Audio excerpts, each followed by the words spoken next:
Enter player 1.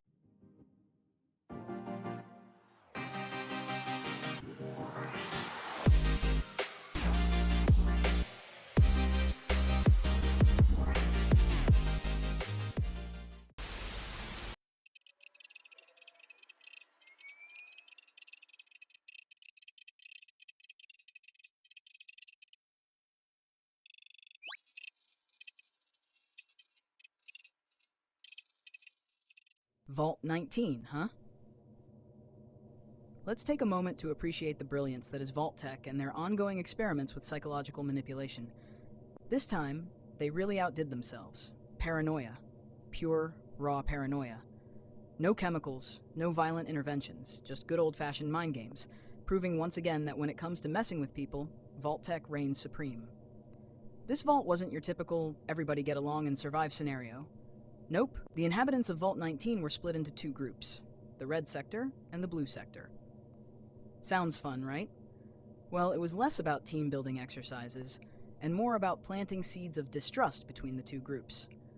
They were given minimal contact, divided by nothing more than color and imaginary differences. Oh, and to make things spicier, each group had its own overseer. That's right, two overseers, because one puppet master just wasn't enough for Vault-Tec. The real kicker? The experiment was all about inducing paranoia without the use of violence or chemicals.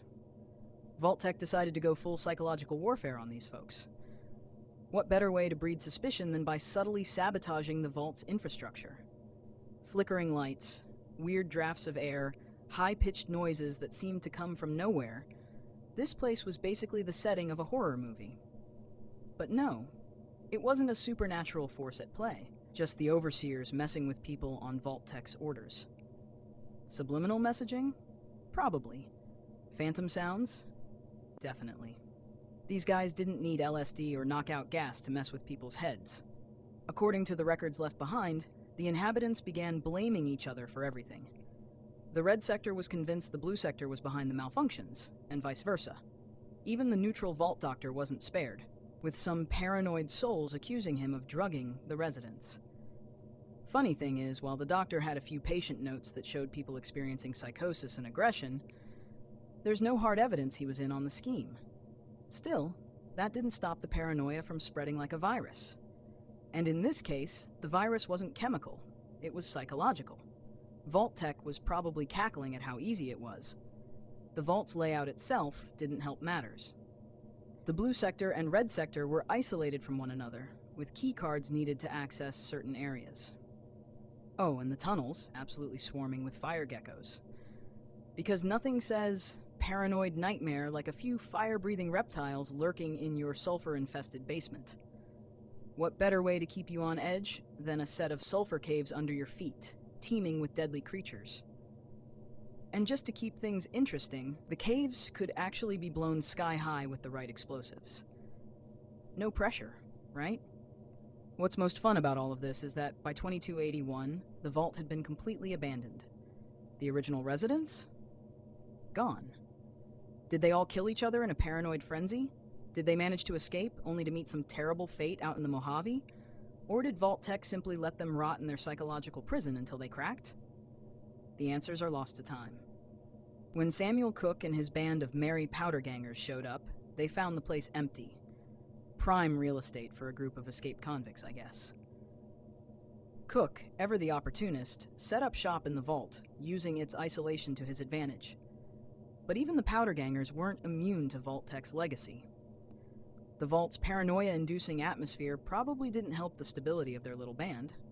But hey, Cook managed to keep them together long enough to plot a few more nefarious deeds. Let's also talk about Vault-Tec's motives. Because, come on, the only reason to drive people paranoid in a controlled environment is to see just how much chaos you can stir up without lifting a finger. Maybe Vault 19 was an experiment in how easy it is to turn people against one another. Maybe it was a test to see if paranoia could be weaponized. Or maybe it was just Vault-Tec being Vault-Tec, pulling the strings to see how much mental anguish they could squeeze out of a few hundred innocent people. Now, if this Vault experiment doesn't scream potential for the Fallout TV show, I don't know what does.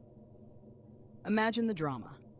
Two groups of survivors, separated by color, slowly unraveling as unseen forces drive them mad. We could see alliances form and crumble, with people turning on each other over the most trivial things, convinced the other side is out to get them, all while the overseers sit back and laugh at the chaos they've created. Sounds like premium TV material to me. The show could dive into the psychological warfare Vault-Tec loved so much, adding layers of tension and distrust. Who knows, maybe they'll even throw in some subliminal messaging or hallucinogenic tactics for good measure. Paranoia, after all, is timeless. It's not limited to the wasteland. And Vault-Tec's particular brand of mind games is ripe for exploration in the show, especially if they want to delve into the darker, more manipulative aspects of the pre-war world. So there you have it. Vault 19, the ultimate paranoia experiment, where Vault-Tec showed once again that no one does psychological torture quite like they do. Two groups, two overseers, and one vault full of paranoia-inducing tricks. And at the end of the day, an empty shell of a vault, long abandoned but still teeming with the echoes of suspicion and distrust. Welcome to the world of Vault-Tec. You're not paranoid if they're actually out to get you.